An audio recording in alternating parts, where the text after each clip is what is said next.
10 शव्वाल और 14 जून बरेली में फाजिल बरेलवी रहमतुल्लाह ताला अलैह पैदा हुए। आला हज़रत रहमतुल्लाह अलैह 4 साल 4 महीने और 4 दिन की उम्र हुई तो बिस्मिल्लाह शरीफ कराई गई, पढ़ना शुरू किया। 6.5 साल की उम्र थी तो मिंबर पर बैठकर नबी पाक का मिलाद बयान करना शुरू कर दिया। 13 साल की उम्र में आला हज़रत ने तमाम उलूम हासिल कर लिए थे। 13 और तकरीबन 13.5 साल और 13.25 साल के इल्म में एक होता है तकरीर करना और होता है एक होता है फतवा लिखना। बहुत बड़ा मुफ्ती हो तो फतवा लिखता है, तो अभी आला हज़रत की उम्र पूरी 14 साल नहीं हुई थी कि फतवा पहला लिख के दे दिया। आपके वालिद साहब बहुत बड़े मुफ्ती थे, ज़माना फतवा लेता था। जब पहला फतवा आला हज़रत ने दिया तो आपके अब्बा जी उसी दिन उठे, फरमाने लगे बेटे मैं आज से फारग हूँ, फतवा तू ही लिखा करेगा। और ये पता है बात क्या है, लोगों को हसद पैदा हो जाता है। जिसमें कोई खूबी हो ना उसकी खूबी का इतराफ़ करना चाहिए, जलना नहीं चाहिए। लोग जलते हैं, दास्तान सराई करते हैं, प्रोग्राम बनाते हैं। खूबी हो तो खूबी का इतराफ़, हम खूबी का इतराफ़ नहीं करते, ये हमारा नुक्स है। आला हज़रत रहमतुल्लाह अलैह को अल्लाह ने कमाल दिया। आला हज़रत से उम्र में बड़े थे मौलाना वसी अहमद साहब, और मुहद्दिस थे बहुत बड़े, पीलीभीत में रहते थे। उनकी आला हज़रत से मुलाकात हुई तो फरमाने लगे भाई ये मामूली बंदा नहीं, ये मुजद्दिद है अपने वक्त का। हालांकि वो मुहद्दिस थे, वो आला हज़रत से उम्र में बड़े थे, उन्होंने मुजद्दिद कहा। फिर आला हज़रत ने लिखना शुरू किया, 1000 किताब लिखी फाजिल बरेलवी। कितनी पढ़ी है वैसे ऐसा कभी 1000 जी? बच्चों से मैं पूछता हूँ, कई दफ़ा पेपर देखे आते हैं तो मैं कहता हूँ किताबें सारी पढ़ी, कहते नहीं अप टू डेट तो तैयारी की थी। उस्तादों ने कहा था ये वाले बाब याद कर लेना, पेपरों में आ जाएंगे। यानी पूरी किताब जो हमारी होती है ना कोर्स की, स्कूलों में बच्चे वो भी सारी पढ़ते, मोटी मोटी तैयारी होती है ना। यानी किताब पढ़ना बड़ा मुश्किल काम है। हमारे एक बुजुर्ग थे तो वो कहा करते थे किताब बड़ी महंगी हो गई, किताब खरीदनी बड़ी मुश्किल है, और ख़रीद के पढ़नी उससे मुश्किल है, पढ़ के समझनी उससे मुश्किल है। फरमाया करते थे समझ के अमल करना सबसे मुश्किल है, ये काम ही बड़ा मुश्किल है पढ़ने पढ़ाने का। आला हज़रत ने 1000 किताब लिखी, और किस तरह करके लिखी कि दलाइल के अंबार लगा दिए।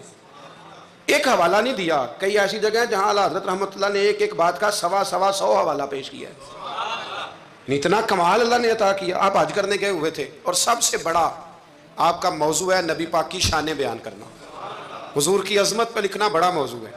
अपने अपने मौजू होते हैं ना, कुछ लोग फ़िका आपने फ़काहत पे सबसे ज़्यादा काम किया, लेकिन जिस मौजू पर आपका गलबा रहा वो रसूलुल्लाह की मोहब्बत का मौजू है, वो नबी करीम की मोहब्बत का। और लिखा तो फिर कमाल ही लिखा, फिर कमाल लिखा आला हज़रत, और हद कर दी। मक्का शरीफ में थे, बुखार बड़ा ज़्यादा था और आप गए हुए थे हज उम्रे के इरादे से, तेज़ बुखार था। तो किसी शख्स ने पूछा नबी पाक को इल्म गैब है?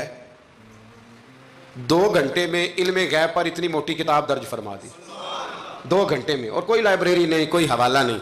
तो किसी ने कहा ये क्या है? फरमाने लगे ये मेरे महबूब से गुलामी का रिश्ता है, ये मेरा हुजूर से गुलामी का।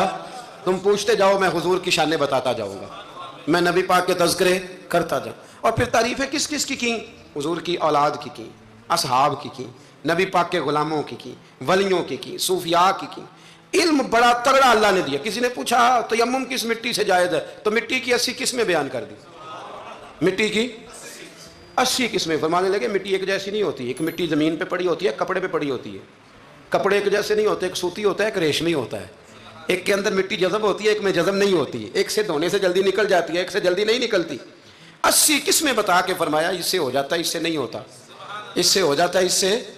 और जवाब बड़े शानदार देते थे। एक बंदे ने एक दफ़ा पूछा जी फ़र्द का दर्जा ज़्यादा कि सुन्नत का? फरमाने लगे फ़र्ज़ का।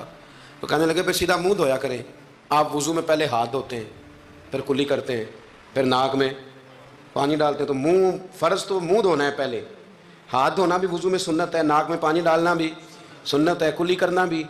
तो आपने तो पहले 3 सुन्नतें अदा की, फिर वज़ू। फरमाने लगे ठीक तुमने कहा है, पर तुम पता नहीं ना तुम्हें कि ये मेरे रसूलुल्लाह की सुन्नत की बरकत कितनी है।